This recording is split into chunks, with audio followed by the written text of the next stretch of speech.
Assalamu alaikum, dear students. We are learning Geography of class 10th, chapter 1, that is Resource and Development. In the previous lecture, we discussed about land use pattern in India. Today, our topic is land degradation and conservation measures. Land जो degradation होती है वो कैसे होती है, land में जो खराबी होती है वो कैसे होती है, और इसका तहफ़्फ़ुज़ जो हमारे पास लैंड है, एक नेचुरल रिसोर्स है, इसका तहफ़्फ़ुज़ हम कैसे कर सकते हैं, ये आज का हमारा टॉपिक है।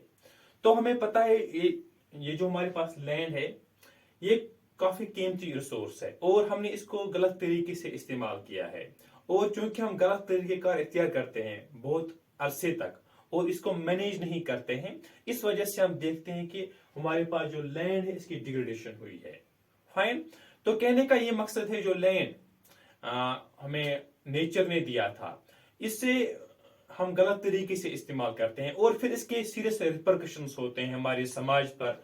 इसके जो नताइज, गलत नताइज हैं हमारी सोसाइटी पर पड़ते हैं, और हमारी जो इकोनॉमी है इन टर्न फिर उस पर भी असर पड़ता है, and our environment as well. जो हमारे पास इन्वायरमेंटल प्रॉब्लम्स होती है because of land degradation, it has serious repercussions on society as well as environment as well. हमें पता है जो हमारे पास लैंड है इसको हमने शेयर किया है, हमारे जो पास्ट जनरेशंस हैं उन्होंने भी इसका इस्तेमाल किया है, और हमें ये फ्यूचर आने वाली जो जनरेशंस हैं उनको भी इसका इस्तेमाल करना है। तो इस वजह से हमें मोहतात रहना पड़ेगा once we are making use of this land. और हमें पता है जो हमारे पास लैंड होती है ये तकरीबन हमारे पास 95% जो हमारे पास एक्टिविटीज है, जो ह्यूमन एक्टिविटीज है, they are possible only on land. वो सिर्फ जमीन पर मुमकिन है, वो हमारा फूड हो, वो हमारा शेल्टर हो, वो हमारी क्लॉथिंग हो, these are all possible on land. Fine. तो कहने का मकसद ये है कि हमारे पास जो लैंड है इसकी काफी ज्यादा अफादियत है, और इस वजह से हमें इसको ठीक तरीके से इस्तेमाल करना चाहिए। फाइन। और इसके साथ हम देखते हैं जो हमारे पास लैंड है इसके हमने जो खराबी की है that's because of human activities, because of anthropogenic activities. जो हमारे पास ह्यूमन बीइंग है इसी ने इसको खराब किया है, और इसने एक तो डायरेक्टली इसको खराब किया है, दूसरा इसने जो हमारे पास नेचुरल प्रोसेसेस होते हैं, जो कुदरती अमल होते हैं, उनको एसेंचुएट किया है, उनको ज्यादा मजबूत किया है, उसको एग्रीवेट किया है, और इस वजह से भी हम देखते हैं कि इससे भी लैंड डिग्रेडेशन हुई है। एक तो ह्यूमन एक्टिविटीज और जो नेचुरल प्रोसेस से जमीन की खराबी खुद होती थी, इनको एग्रीवेट किया है ह्यूमन बीइंग्स ने, इंसान ने। अब हम देखेंगे इसके बाद कौन कौन से वजूहात हैं, what are the causes of land degradation. इसकी कॉजेज क्या क्या है। नंबर 1 जो है that is deforestation. Number 2 is overgrazing. Number 3 is mining.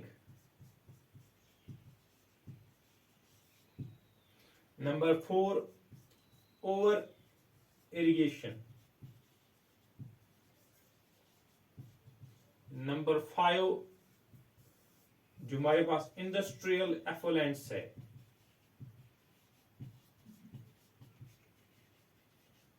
Number 6 जो हमारे पास मिनरल प्रोसेसिंग होती है उस वजह से, मिनरल प्रोसेसिंग। नंबर 1 जो मैंने लिखा यहां पर डिफॉरेस्टेशन। डिफॉरेस्टेशन जो होती है, जंगलों का कटाव जब होता है, इससे हम देखते हैं फिर सॉइल इरोजन होता है, इससे जो लैंड की जो एक्चुअल नवियत होती है वो बदल जाती है, it leads to land degradation. Fine. जो हमारे पास डिफरेंट हमारे पास फॉरेस्ट कवर होता है इससे खत्म हो जाता है, और इससे फिर हो जाता है लैंड डिग्रेडेशन। नंबर 2 जो हमारे पास है ओवर ग्रेजिंग। जो हमारे पास जो मवेशी होते हैं उनको हमें चराना होता है, लेकिन बाज़ औक़ात वो ज्यादा ग्रेजिंग करते हैं, it leads to over grazing. और ये जो प्रॉब्लम हमारे पास है it's in the states of Gujarat, Rajasthan, Madhya Pradesh and Maharashtra. ये जो स्टेट्स है जो ओवर ग्रेजिंग से लैंड डिग्रेडेशन होती है, it is taking place in the states of Gujarat, Rajasthan, Madhya Pradesh and Maharashtra, इन स्टेट्स में हम देखते हैं ये प्रॉब्लम हो रही है। इसके अलावा अगर मैं बात करूंगा अब माइनिंग की, ये जो माइनिंग जब हम करते हैं, जब भी किसी जगह पर माइनिंग, उसमें खुदाई की जाती है, उसमें एक्सकेवेशंस की जाते हैं, और बाज औकात उस चीज को वहां पर ही छोड़ दिया जाता है, उसको मैनेज नहीं किया जाता है, और इस वजह से वहां पर डीप स्केर्स रहते हैं या वहां पर ट्रेसेस रहते हैं, जो वहां पर इस चीज की खुदाई होती है उसके वहां पर फिर कुछ चीजें वहां पर रह जाती है। इस वजह से वो लैंड फिर ओवर बर्डन हो जाता है, उससे वहां पर प्रॉब्लम आ जाती है, उससे वहां पर फिर कोई और एक्टिविटी नहीं कर पाते हैं। और ये जो प्रॉब्लम है because of mining, because of जो वहां स्केर्स पड़ जाते हैं, वो जो वहां गड्ढे पड़ जाते हैं, कुछ वहां पर रह जाता है, फिर और बढ़ जाते हैं। ये हम देखते हैं इन स्टेट्स ऑफ झारखंड,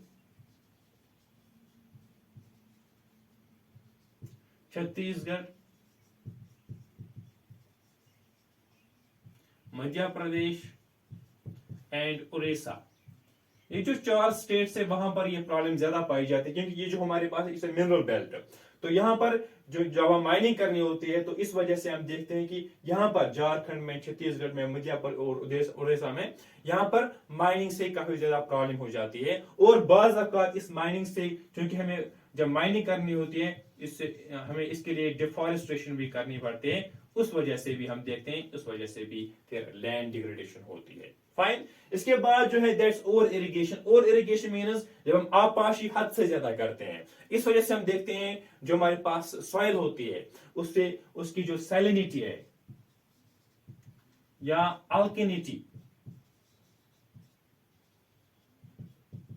वो बढ़ जाती है। इट मींस जिसका पीएच फिर 7 बन जाता है या 7 से ज्यादा, मोर देन 7 जब बढ़ जाता है, तो हम देखते हैं कि वहां पर जो लैंड इसकी डिग्रेडेशन होती है वो फिर हमारे पास अच्छी तरह से सर्व नहीं कर पाता है एग्रीकल्चर को। और ये जो प्रॉब्लम हो जाती है और इरिगेशन की, it is taking place in the states of number 1 Punjab, Haryana and western Uttar Pradesh. जो हमारे पास वेस्टर्न उत्तर प्रदेश है, तो इन जगहों पर हम देखते हैं कि हमारे पास ओवर इरिगेशन होती है और इससे फिर लैंड डिग्रेडेशन होती है। इसकी वजह यह है कि यहाँ पर जो है बिकॉज वहां पर नेचुरल जो वाटर फ्लो कम है, हमें इरिगेशन करनी पड़ती है, और यहाँ ये वो इलाका है जहां पर हमने ग्रेन रिवोल्यूशन लाया है। फाइन। इसके बाद जो है इंडस्ट्रियल एफलुएंस। हमारे पास जो इंडस्ट्रीज से जो हमारे पास डिफरेंट प्रोडक्ट्स निकलते हैं, जो वेस्ट निकलता है, वो डायरेक्टली पोल्यूट करता है हमारे लैंड रिसोर्सेज को, हमारे वाटर रिसोर्स को। जो इंडस्ट्रियल वेस्ट निकलता है, तो उस वजह से हम देखते हैं कि it leads to land degradation and it causes water pollution as well. इसके बाद हमारे पास है मिनरल प्रोसेसिंग।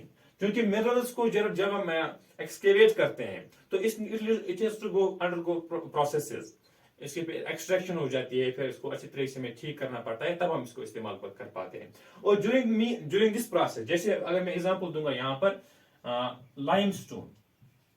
लाइमस्टोन को हमें क्या करना पड़ता है, इसको पीसना पड़ता है, इसकी ग्राइंडिंग करनी पड़ती है, और फिर हम इसको इस्तेमाल कर पाते हैं in the cement industry. Fine. क्योंकि ये इनपुट होता है सीमेंट इंडस्ट्री के लिए, तो इसको क्या करना पड़ता है, इसको हमें ग्राइंडिंग करनी पड़ती है, और इस वजह से हम देखते हैं कि जब हम इसको पीसते हैं तो एनवायरमेंट में खराबी हो जाती है। नंबर 1। नंबर 2 जो हमारे पास है लाइमस्टोन के अलावा, अगर हम बात करेंगे कैल्साइट, उसको इस्तेमाल करना पड़ता है इन सिरेमिक इंडस्ट्री।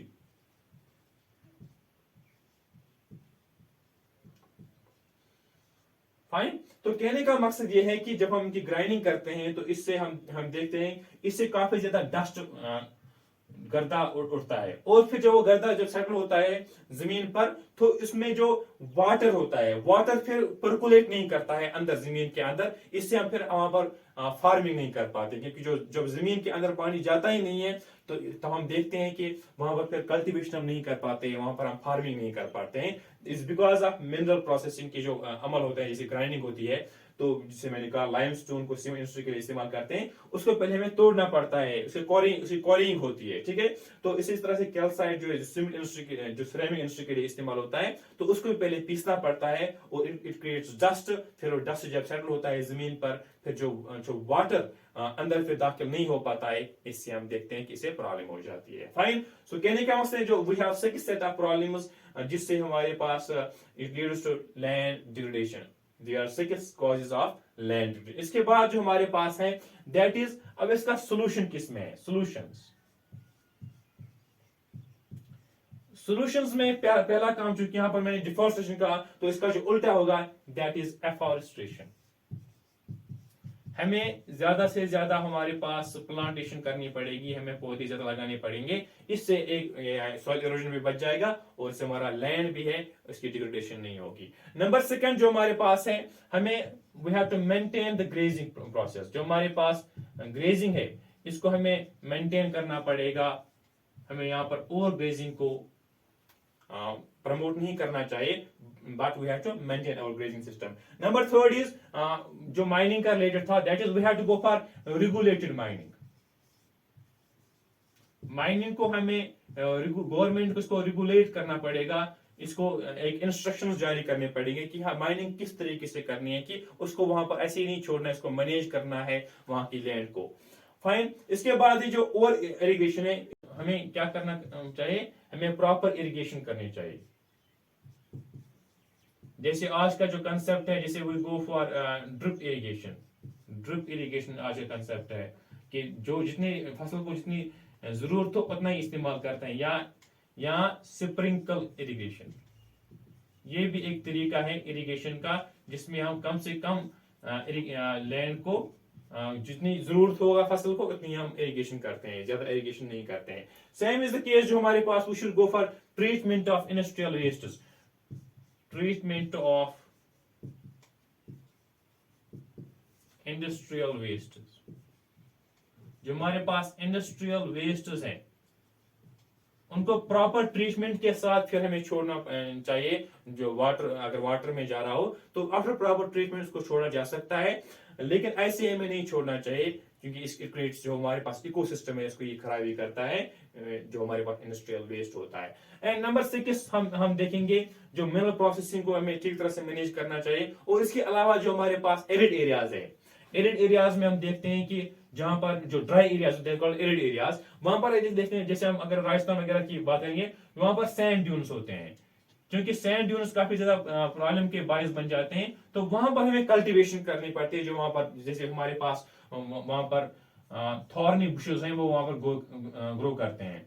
जब हम वहां पर थॉर्नी बुशेस को ज्यादा ग्रो करेंगे, हम देखेंगे जो हमारे पास लैंड डिग्रेडेशन उस जगह पर वो कम हो जाएगी, क्योंकि जो सैंड की मूवमेंट कम हो जाएगी, और इस वजह से हम उस इलाके को भी बचा पाएंगे. कहने का मकसद है, हम इनका हल जो है एफोरेस्टेशन में है. जब हम ग्रेजिंग को मेंटेन करेंगे, माइनिंग को रेगुलेट करेंगे, प्रॉपर इरिगेशन सिस्टम लाएंगे, जैसे ड्रिप इरिगेशन मैंने कहा, या स्प्रिंकलर इरिगेशन, और हम जो इंडस्ट्रियल वेस्ट है उनको इनका ट्रीटमेंट करेंगे. और जो हमारे पास एरिड एरियाज है, जैसे हमारे पास डेजर्ट्स हैं, तो वहां पर सैंड ड्यून्स की जो मूवमेंट होती है, जो सैंड मूवमेंट होती है, तो इसको रोकने के लिए we can go for plantation of thorny bushes there. That will be very helpful in this case. Fine. तो इसमें हमने क्या समझा? इसमें समझा आज लैंड डिग्रेडेशन कैसे होती है, और कौन कौन से सोल्यूशन है, कौन कौन से कंजर्वेशन मेजर्स हम इख्तियार कर सकते हैं. That's all in this lecture.